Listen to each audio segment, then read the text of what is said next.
Thank you, Avijit, for this nice introduction. And I welcome all the delegates who have logged in for this evening's webinar. And I take this opportunity to thank Mr. Avijit, Mr. Deepak, and the entire team of Janssen for hosting this evening's webinar. And as Avijit has already introduced the subject, we shall be concentrating on the very relevant aspects of SGLT2 inhibitors, especially the dual SGLT2 inhibition, how this is affecting the outcomes in terms of cardiovascular and renal protection as compared to other SGLT2 molecules we shall be seeing in the next 30 minutes or so. So this is our topic for today's discussion is reinventing diabetes care with dual SGLT inhibition. As we all know, Mr. Abhijit has already said in his introduction that India is the diabetic capital, second only to China. And globally, if we see this magnitude of the problem, the globally 537 million adults are living with diabetes, and almost 3 in 4 adults with diabetes live in low and middle income group countries. So it is not only a problem of affluent country, but most of rather 75% people are living in low and middle income countries with diabetes, and we are facing a death of about 6.7 million due to diabetes in 2021. And so far as the scenario of Southeast Asia is concerned, you can see on your right side panel that in 2021 we are having 90 million diabetics in this region, and which is expected to rise by 152 million by 2045. So we are expecting to record a rise of 68% during this time. So this is a huge problem. And so far as India is concerned, we were 77 million in 2019, and this figure is likely to go by 134 million by the year 2045. And India is presently with undiagnosed, so far as undiagnosed proportion of diabetes is concerned, we are also having a huge population that is almost 53 million. So this is quite a burdensome statistics.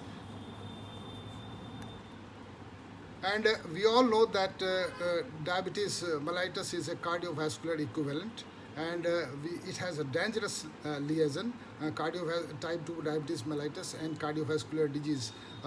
Both rather aggravate the one another's condition, and as these two conditions share a common risk factors. We all know that obesity, dyslipidemia, insulin resistance, and of course we are genetically prone individual. So we have genetic predisposition also for development of this diabetes and hypertension. So all these common risk factors leads to the development of diabetes and hypertension. And whenever these two are associated, this leads to endothelial dysfunction, vascular inflammation, vascular fibrosis, arterial remodeling, and this all leads to macrovascular and microvascular complications of diabetes mellitus. So as we all know, these macrovascular complications of diabetes leads to very fatal conditions like coronary heart disease, and cerebrovascular disease and peripheral arterial disease, which take a huge toll of life.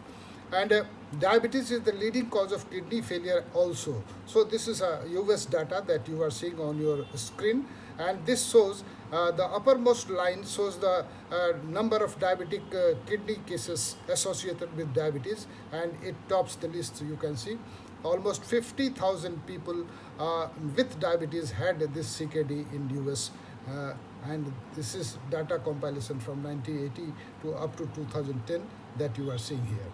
And in our own study, from two of the studies, one from AIIMS and another from KIMS Bhubaneswar, these studies also show that almost 62.3% of CKD patients were associated with diabetes, and this is the highest prevalence so far in India. This was shown in the data collected from the AIIMS All India Institute of Medicine, New Delhi, between 1994 to 2003. So you can see almost 68.4% diabetic were associated with the CKD.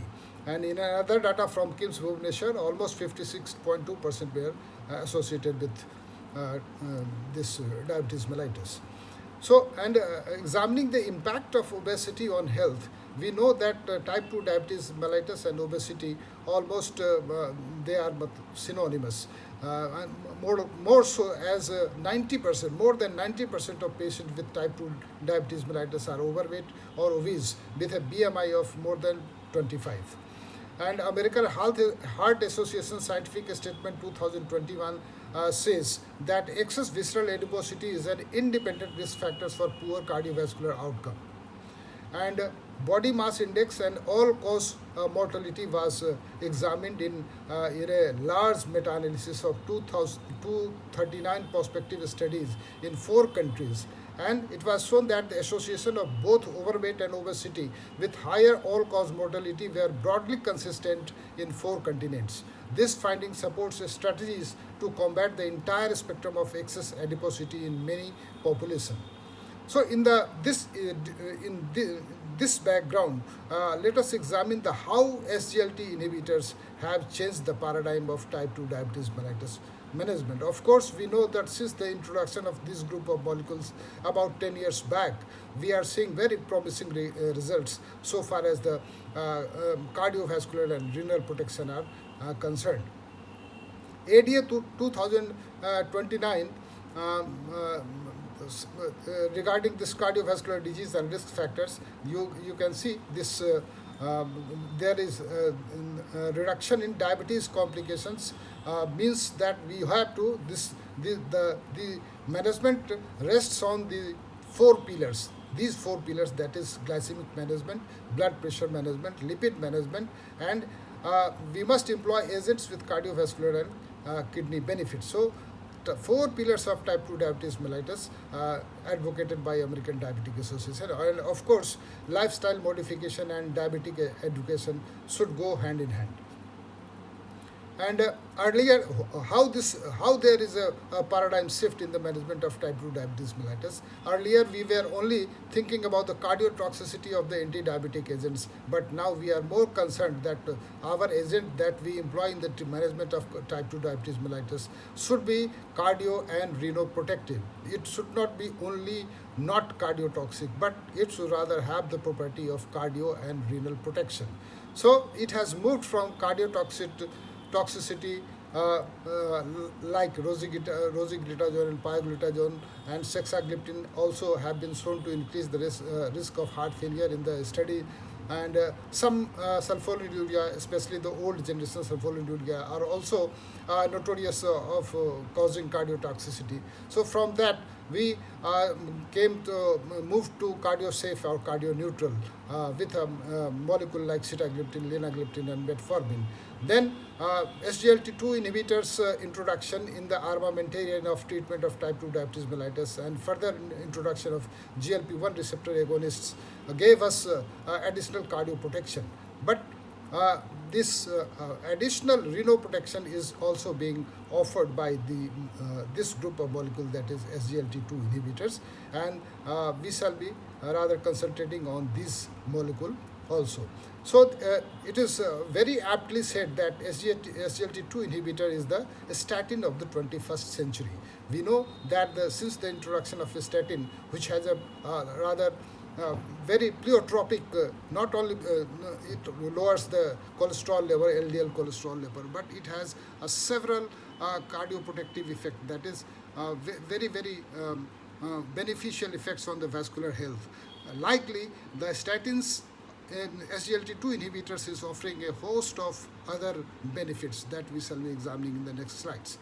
SGLT2 inhibitors are not only glucophoric but also reduce the development and progression of heart failure and prolong life in patients with type 2 diabetes mellitus and reduced left ventricular ejection fraction. So in heart failure with reduced ejection fraction, it is very effective, and it is also effective in other spectrums of heart failure, that is heart failure in cases of preserved heart failure also, and even in the absence of diabetes mellitus, this molecule is having a greater impact so far as improving the condition in a case of heart failure is concerned. So SGLT2 inhibitors also appears to be beneficial in patients with chronic heart failure over a wide range of ejection fractions, again greatly expanding the target population for its further use. SGLT2 inhibitors they slow the development of end-stage kidney disease in patients with CKD, and this benefit of SGLT2 inhibitor in patients without type 2 diabetes mellitus but with a variety of chronic kidney diseases under investigations.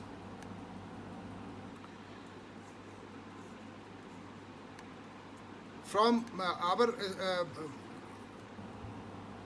our treatment goal has moved from, sorry, I am facing some problem on my screen, please wait a minute.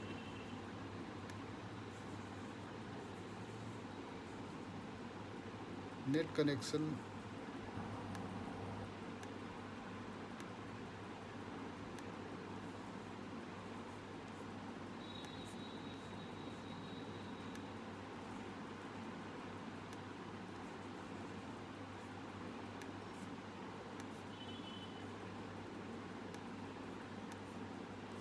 So the management has moved from glucose-centric approach to beta cell-centric approach for type 2 diabetes mellitus.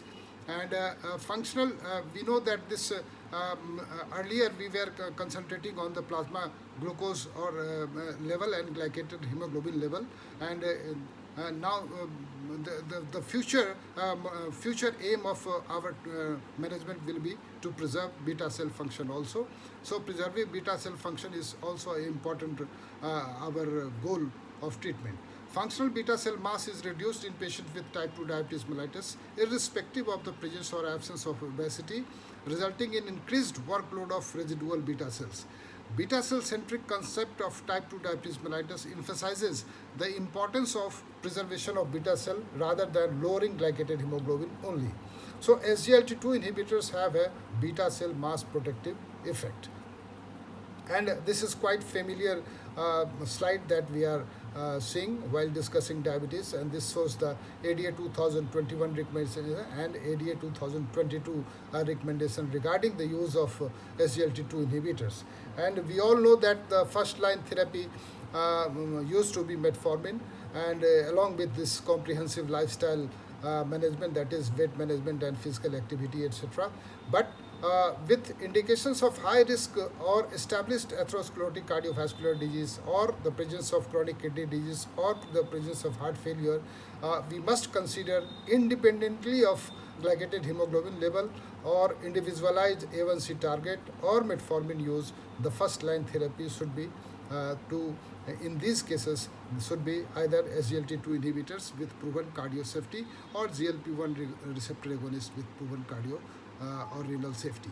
So first line therapy depends on comorbidities, patient-centered treatment factors including cost and access consideration and management needs, and generally includes metformin and comprehensive lifestyle modifications. And in those individuals with the presence of atherosclerotic cardiovascular disease or indicators of high risk factors or heart failure or CKD, we must recommend independently of baseline glycated hemoglobin level, the use of these molecules, that is GLP-1 receptor agonist with cardiovascular safety and cardiovascular proven benefit, or SGLT2 inhibitor with proven cardiovascular safety benefits. So this is strongly being advocated by the ADA regarding this SGLT2 inhibitors.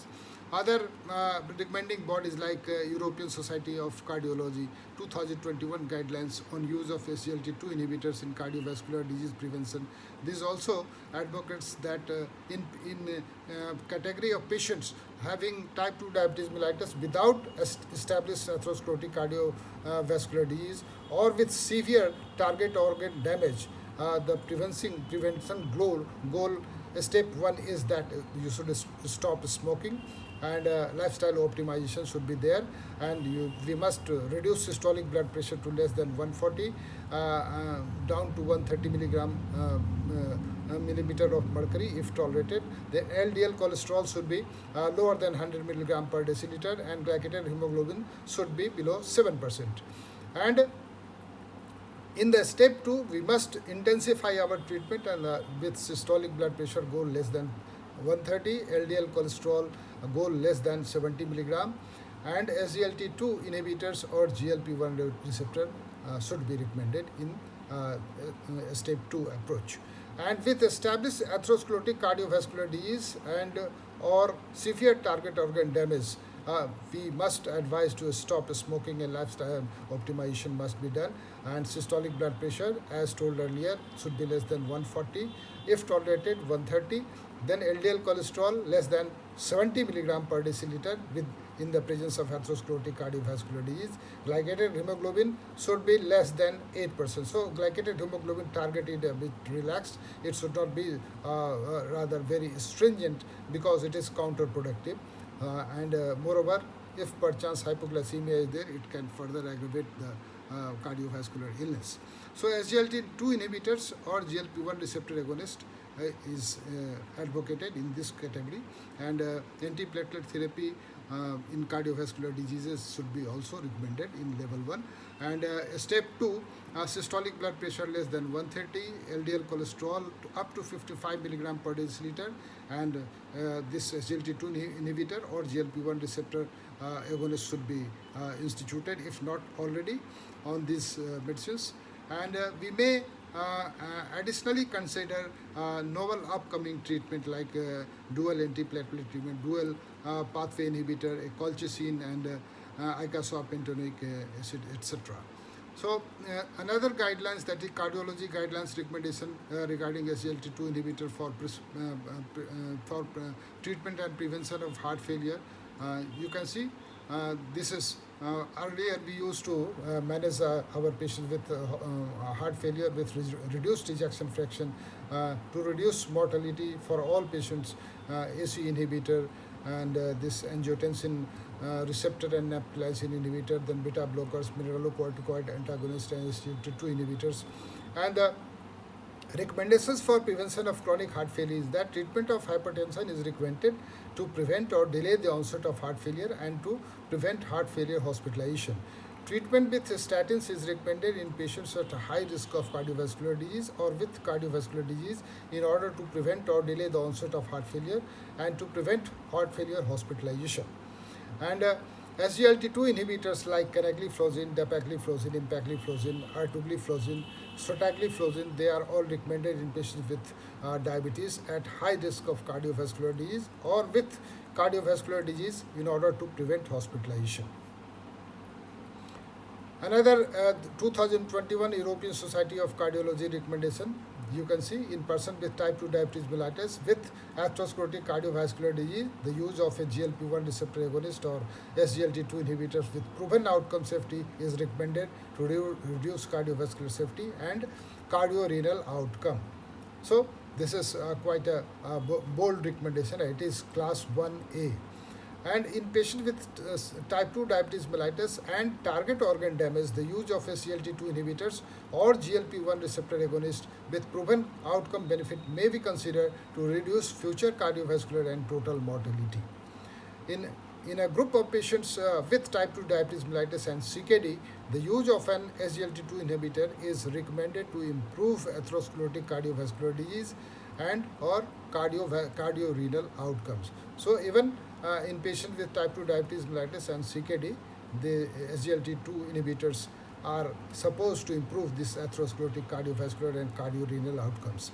In patients with type 2 diabetes mellitus and heart failure with reduced ejection fraction, use an SGLT2 inhibitor with proven outcome benefit. These are recommended to lessen heart failure hospitalization and cardiovascular death. In patients with type 2 diabetes mellitus but without atherosclerotic cardiovascular disease or heart failure or CKD, Even then, use of an SGLT2 inhibitor or GLP-1 receptor agonist should be considered based on estimated future risk, that is, with advanced risk score or dial model for adverse cardiovascular disease or cardiorenal outcomes from risk factor profiles. So a question comes in our mind. We have seen the efficacy of SGLT2 inhibitors in addressing the cardiovascular and renal safety, but the very pertinent question that comes to our mind, that is there any difference between individual SGLT2 inhibitors? And of course, we can see that canagliflozin is a bit different from others, as uh, it has a highest urinary glucose excretion with canagli compared to other SGLT2 inhibitors, and almost 119 gram per day of urinary glucose is excreted with the use of canagliflozin 300 milligram, as compared to dapagliflozin, which is having 70 grams per day excretion of glucose, empagliflozin 78, and remagliflozin 72 gram per day. So this executes a greater uricosuric properties as compared to other molecule. Then liraglutide versus SGLT2 inhibitors, so far as glycated hemoglobin reduction, both doses of liraglutide were statistically superior to all other doses of SGLT2 inhibitors, with the exception of the comparison between liraglutide 1.2 milligram and canagliflozin 300 milligram. So canagliflozin 300 milligram has an edge over this liraglutide 1.2 milligram. And so far as weight reduction was considered, liraglutide generally appeared statistically comparable to all SGLT2 inhibitors and statistically superior to sitagliptin, albeit canagliflozin 300 milligram was statistically superior to liraglutide 1.2 milligram. So in weight reduction also, canagliflozin 300 milligram scored over liraglutide 1.2 milligram. And so far, 3-point measure adverse cardiovascular events was concerned in overall and secondary prevention. Canagliflozin showed promise, as 3P MACE was reduced by 14%, and in primary prevention and in secondary prevention also a reduction of 18% was shown with the use of canagliflozin. So canagliflozin is the only SGLT2 inhibitor approved for 3P MACE reduction in type 2 diabetes mellitus. And we know the components of the 3-point measure adverse cardiovascular events like cardiovascular death, non-fatal MI, non-fatal stroke. So, and in CANVAS program study, you can see that the cardiovascular death was reduced by 13%, non-fatal MI by 15%, and non-fatal stroke by 10%. Of course, so far as cardiovascular death was concerned, EMPA-REG study, EMPA-REG outcome trial showed that empagliflozin was unique so far as cardiovascular death was considered, as it effected a reduction of as great as 38% in the cardiovascular death. But taking into the account the incidences of non-fatal stroke, in the empagliflozin, non-fatal stroke was not reduced, rather it increased. And so these are the findings from the CANVAS program. And canagliflozin, each component contributed to MACE reduction, reinforced by 3-point MACE indication approval for reducing the risk in type 2 diabetes mellitus with established cardiovascular risk by major regulatory agencies like US FDA, Health Canada, European Union, and DCGI also. So of course, there is a difference between the individual SGLT2 molecules, and this difference because of an additional SGLT1 inhibition with canagliflozin. We all know that canagliflozin is a rather non-selective SGLT2 inhibitor. It has effect on both SGLT2 and SGLT1 as compared to others like empagliflozin, which is highly selective. So you can see the selectivity of canagliflozin here, canagli and sotagli. These canagliflozin and sotagliflozin has both properties of simultaneous SGLT2 and SGLT1 inhibition. And SGLT1 inhibition plus SGLT2 inhibition would be expected to produce a robust glycosuria. We have already seen that almost 119 gram per day of urinary glucose is excreted. And canagliflozin 300 milligram transiently inhibits SGLT1 receptors in the gut. So, regarding the selectivity, as I told you, it is the least selective. Canagliflozin is the least selective as compared to the empagliflozin. It has only 260-fold selectivity as compared to 2,700-fold selectivity with empagliflozin. So, and it was seen that less receptor selectivity, better is the heart failure, hospitalization for heart failure outcomes. So, this was a analysis report, meta-analysis of 18,265 patients included in 22 trials. And it showed that indirect head-to-head comparisons showed a significant benefit of sotagliflozin over dapagliflozin, empagli, and ertugliflozin. In addition, this suggests a benefit of canagliflozin over dapagli, empagli, and ertugliflozin. And there was no significant difference between canagliflozin and sotagliflozin, as both executed a dual inhibition, SGLT1 as well as SGLT2. And this indirect head-to-head comparison showed a significant 49% benefit with non-selective SGLT2 inhibitor as compared to selective SGLT2 inhibitors.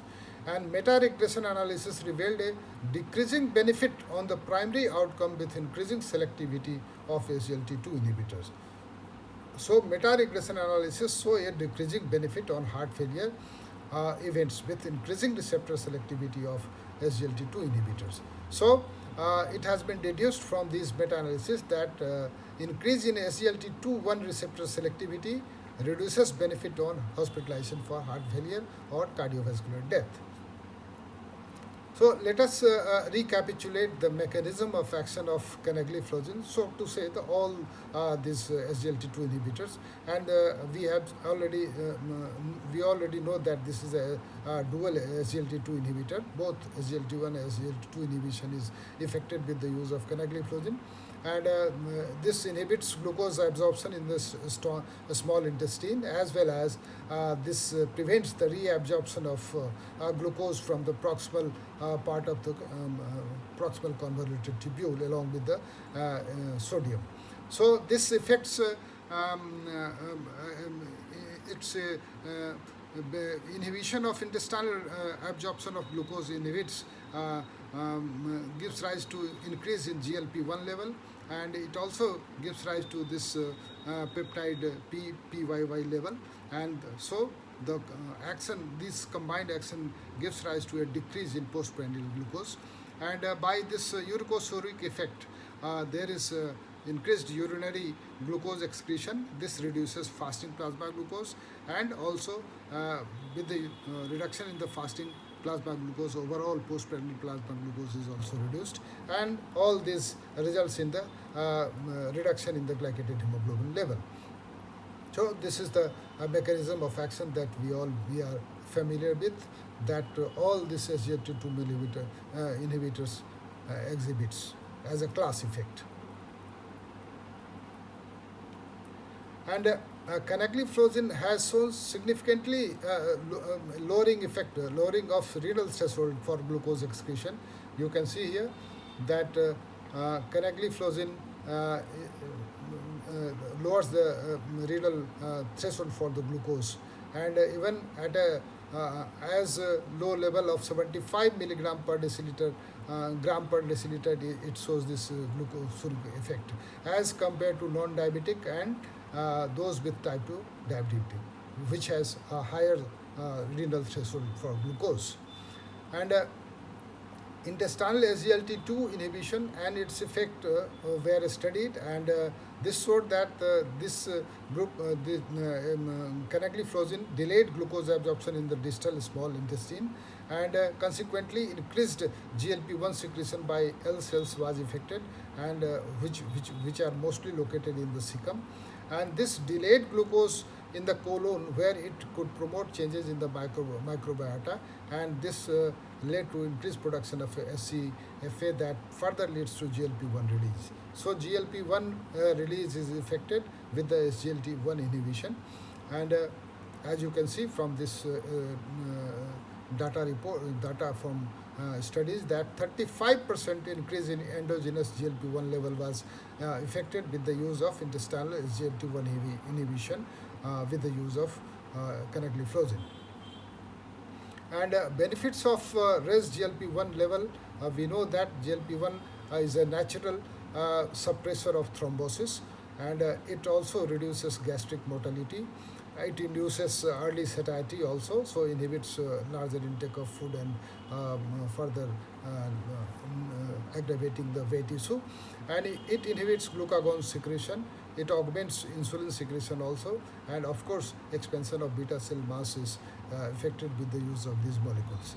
So this 35% increase in GLP-1 level is quite effective in bringing about all these changes. We have already seen these effects, and this results in 15% reduction in non-fatal MI, 10% reduction in non-fatal stroke, and 13% reduction in cardiovascular death. So, and we have also noticed that canagliflozin 300 milligram increases this peptide YY levels, and this peptide YY level also slows down gastric mortality, and peptide YY level is increased by 60%. And so far as changes in fasting plasma glucose from baseline was considered in different studies, you can see it is compared either with placebo during monotherapy, during metformin sulfonylurea, or metformin with sulfonylurea, metformin with pioglitazone, or with insulin. In all the groups, you can see that canagliflozin 300 is effecting a larger reduction in fasting plasma glucose. The same glycated hemoglobin change from baseline, either in placebo-controlled phase 3 studies with monotherapy, metformin or sulfonylurea, or a combination of metformin sulfonylurea or metformin pioglitazone or insulin. In all cases, canagliflozin 300 milligram is effecting a greater reduction in glycated hemoglobin level. So SGLT1 inhibition leads to reduction in postprandial glucose and insulin excretion, and canagliflozin 300 can help in reducing postprandial glucose.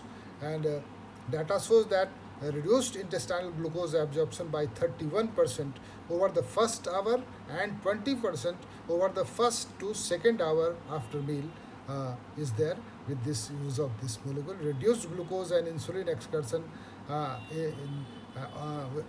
brings about a reduction of 35 to 43% respectively. So these are important effects with the use of canagliflozin 300. And in postprandial glucose reduction also, you can see 300 milligram of canagliflozin leads to a greater reduction in postprandial glucose level in all, as compared to placebo, and as compared to canagliflozin 100 milligram. So, so far as weight reduction is concerned, significant weight reduction with the use of canagliflozin is majorly due to loss of visceral adipose tissue. It is not due to sarcopenia. So we should not be mistaken that there is decrease in lean body mass. Lean body mass is not rather affected in a greater way, but adipose tissues are affected, especially the visceral adiposity, and sometimes epicardial fat is also reduced with the use of 300 milligram of canagliflozin. And we know that the additional glucose inhibition of glucose reabsorption from the gut is affected with the use of this molecule, but this doesn't lead to any glucose malabsorption adverse effect like this alpha glucosidase inhibitor.